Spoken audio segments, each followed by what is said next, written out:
Halo, selamat pagi teman-teman. Berjumpa lagi dengan suara saya, Majolehan Sukadi di hari ini bukan program kelas Sabtu ya. Tetapi tepatnya ini project saya latihan atau improvisasi untuk besok saya tampil mengajar di kegiatan keagamaan di sekolah Victory Plus Bekasi. Teman-teman, karena ini bukan sesi saya sedang berhadapan dengan murid, jadi saya akan versi seperti podcast. Saya akan menjelaskan sesuatu dan bentuk pertanyaan yang mungkin nanti akan muncul adalah via tag. Jadi silakan teman-teman tulis di kolom komentar ataupun iya ya, hanya di kolom komentar ya. Tidak mungkin telepon saya langsung.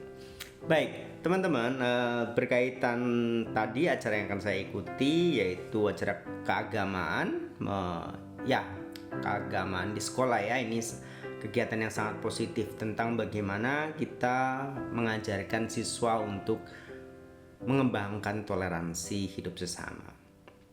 Baik teman-teman, dalam konsep acara ini, karena dulu saya juga lama di sekolah dan saya juga suka membuat acara seperti ini, biasanya memang semua pemuka agama, tokoh agama yang mereka sudah berkecimpung di dunia agama lama, mereka berbagi cerita tentang toleransi dalam sudut pandang agama masing-masing.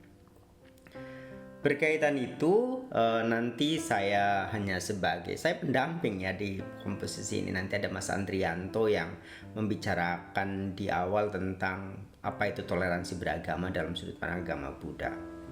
Sesi saya adalah sesi di kelas tentang bagaimana kita siswa-siswa Buddhis selain mengembangkan toleransi, kita juga bisa memperkuat diri kita sendiri. Oke, kira-kira pendahuluannya jelas teman-teman ya. Berkaitan ini saya menyiapkan sebuah topik untuk anak-anak yang saya pikir sangat relevan dan sangat penting untuk diketahui semua generasi muda ya, untuk anak SMA dan nanti kalau ada anak SMP juga bisa menyimak.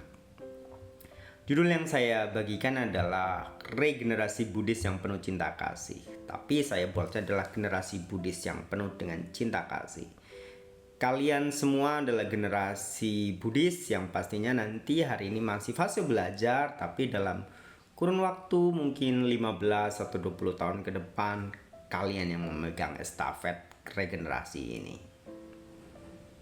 Oke ya teman-teman, siap ya nanti kalau di masa depan kalian itu harus gantian dengan Mr. Kadi untuk ya meneruskan ya membabarkan dhamma yang indah pada awalnya, indah pada pertengahannya dan indah pada akhirnya.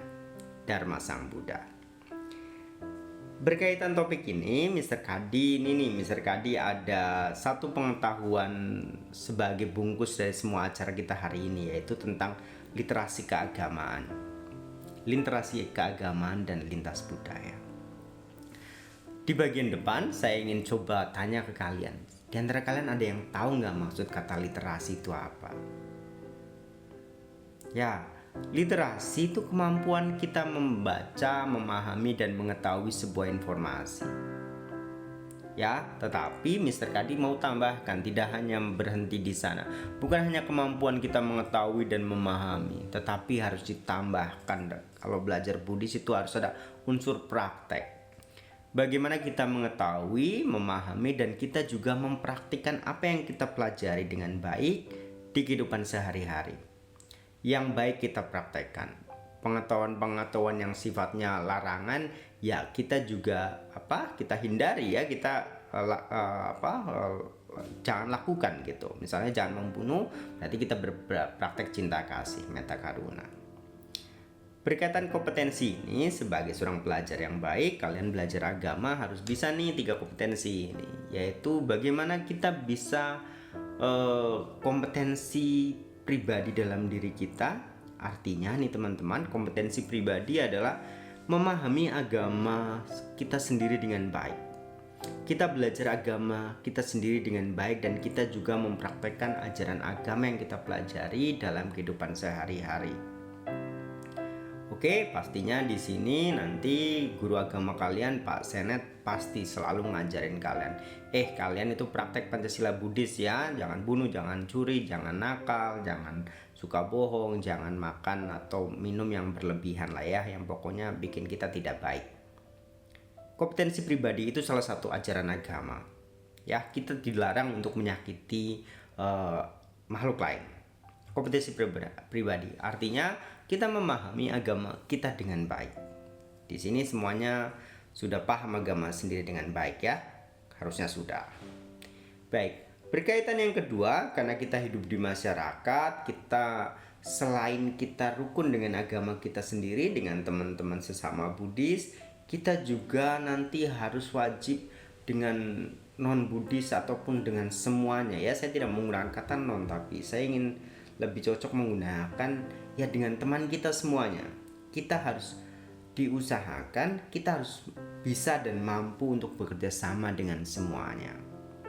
Teman-teman yang keren ataupun yang pinter mungkin gak cuma kita ya, walaupun ada di antara kalian yang mungkin percaya diri, confident, saya tuh orangnya ya pinter, saya orangnya keren, saya orangnya kreatif dan lain sebagainya. Tetapi kalian pernah dengar perumpamaan di atas langit katanya masih ada langit? Betul ya? Betul ya, dalam konsep Buddhis juga sama ya, dunia ini begitu luas. Kita di semesta ini tuh bagaikan debu di ujung kuku. Oke, betapa kecilnya kita di semesta ini. Berkaitan kolaboratif ini, kita itu harus mau belajar dan bekerja sama dengan orang lain. Ada satu perumpamaan juga yang Mr. Kadi ingat banget nih. Katanya kita itu bagaikan burung yang bersayap sebelah. Oke? Kalau burung bersayap sebelah, sehebat-hebatnya dia, keren-kerennya dia, tetap saja ya kalau kita cuma sebelah tangan, sebelah sayap, kita itu mungkin ya bukan mustahil ya, tetapi ada kapasitas tertentu yang memang kita itu pasti akan tidak kuat. Oke? Makanya kita butuh Avenger, kita butuh kerjasama dengan orang lain ya. Jadi Superman itu keren dan baik, tetapi jadi Avenger lebih baik karena kita bisa bekerja sama dengan semuanya, dengan hero-hero, dengan pahlawan yang lainnya. Oke, itu kompetensi yang kedua ya teman-teman, tolong dicatat ya. Kalau kalian bawa catatan tolong ini dicatat.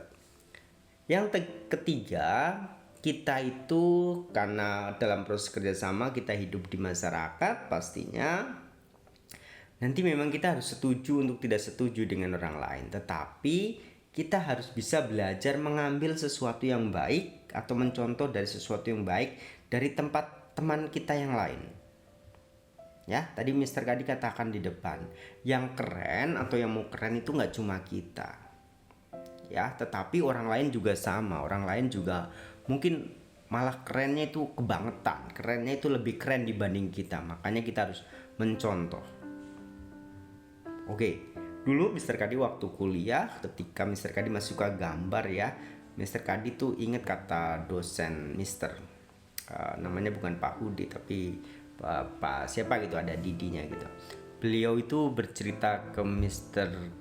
Kadi, ketika kalian mau improvement, mau belajar sesuatu dengan cara yang berkembang, satu, kalian tuh wajib praktek. Oke. Kedua, kalian sering-sering lihat pameran. Ketiga, kalian bandingkan karya kalian dengan orang lain.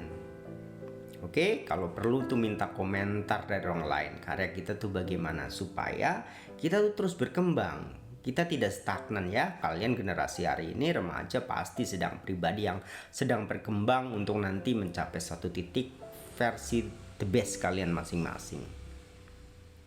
Oke, teman-teman, pada pertemuan kita hari ini kita akan nanti membahas 3 kompetensi ini. Kita akan jelaskan lebih detail tentang kompetensi-kompetensi ini yang wajib kalian kuasai dan kalian pelajari. Oke, sebagai pengantarnya mungkin itu dulu ya.